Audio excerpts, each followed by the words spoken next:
G'day everyone, Blue Gum here, coming to you with another podcast, and today we're going to be talking about choosing your first apartment. Now, remembering the stamp duty rules for those of my most interested parties who live in New South Wales, the general rule is for a new apartment, 600 grand. Those are stamp duty rules. So you want to get under that for all those good grants and good assistance schemes. Now, there are several steps that you need to follow when choosing your first apartment. This podcast is going to be talking about those ideals and guide you in the right direction. Now, make sure you keep on working with your real estate agent, one who's preferably a friend, a close friend, or a good family member who can assist you in getting you the apartment that you need, something that's in your best interest. When choosing your apartment, you're going to have to understand that you obviously need a budget. Now, this is the first hurdle. When people are dreaming, they often forget their budget, go to sign a contract, and then the mortgage broker is unable to help them. Now, you need to stick to your budget, and there's no point going over it. You won't get finance for it. Your budget needs to include the purchase price, strata fees, transfer fee, registration fee, mortgage fees, interest rate on the loan, insurance for the place, whether you're living in it or renting it out. It's your first place, so you should be living in it. Your living expenses now versus your living expenses when you're going to be moving in. You're going to need to supply this information to the bank anyway. This is usually done through the mortgage broker via an affidavit. The agent fees, the conveyancing fees, and the stamp duty or grants or exemptions that are going to be applying to your situation. Now, it seems pretty cut and dry, but if it was, there wouldn't be so many services out there helping people choose their first place. People often spend their time researching and dreaming, and when they come to make a decision, it's either out of their budget or they get cold feet. Now, what's perfect? There's no such thing as a perfect investment, as a perfect apartment. There's just something that fits. If it's a shoe-in, then you should buy it. If it fits your situation, then you should buy it. If it's a fit, that's what you need to understand.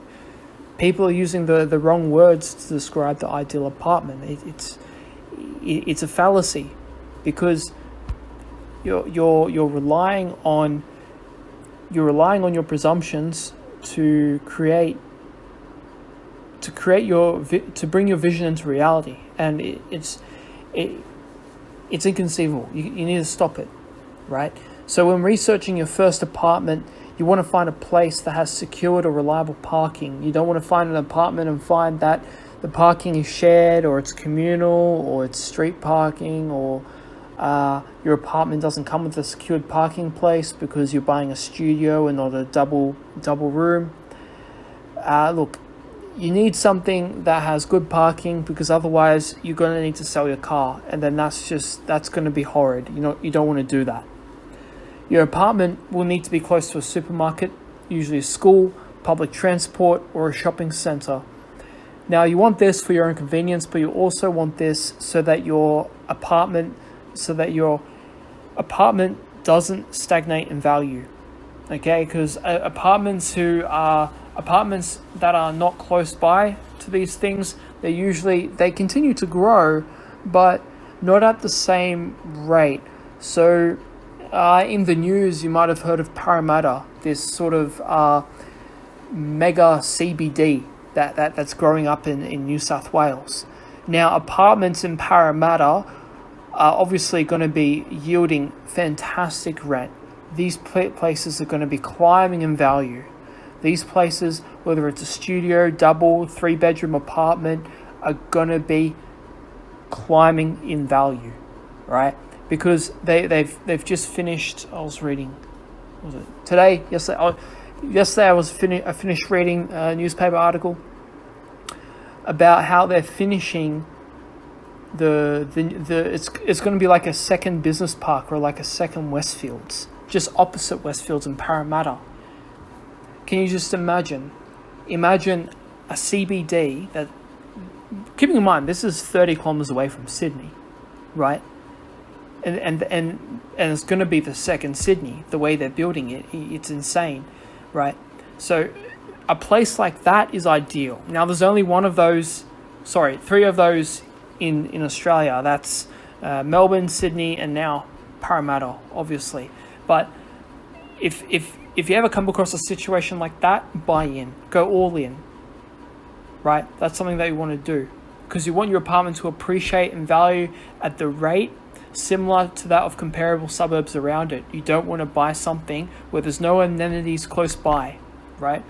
Now, if you see a listing for an apartment that's 10, 15, 20 grand cheaper than all the other apartments in the same building, it's because there's no light or airflow, right? Now, buying this apartment, okay, it'll yield, you'll be able to lease it out, but it's not going to be an enjoyable experience, because if you buy an apartment with no natural light and no airflow, the tenants aren't going to want to live there.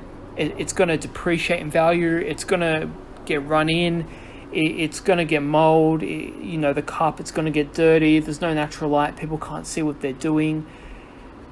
It's, you'll break even, but you won't want to keep it in your portfolio. It'll be something that you want to get rid of, right? So I don't recommend buying an apartment with terrible lighting. Just don't do it. It needs airflow. It needs natural light, okay? People eat, people sleep, people do God knows what in their apartments, and you just need light and airflow. It's just something that you need, right? And make sure you choose your apartment where it's close to something. You don't want an apartment, okay, it's got public transport, okay, it's got a school, okay, this and that. You don't want an apartment in an area where it's going to take you so long to get to a CBD. It's going to take you, an hour to get to a... You don't want a place like that. Okay? You want an apartment that's going to appreciate in value at a predictable rate. You want to be able to compare your apartment like for like. Okay? And keeping in mind, okay, you're going to be forking out 600 grand for your first home buyers. You're going to be, for your investment properties, you're going to be forking out 750, 800 grand to buy these apartments. And what you're going to look at is, you're not going to look at how much you're paying for it now. Well, obviously you are for your budget, but you're going to be looking at what you're paying now versus what you're going to be selling for it in 3 years' time, in 4 years' time, in 5 years' time.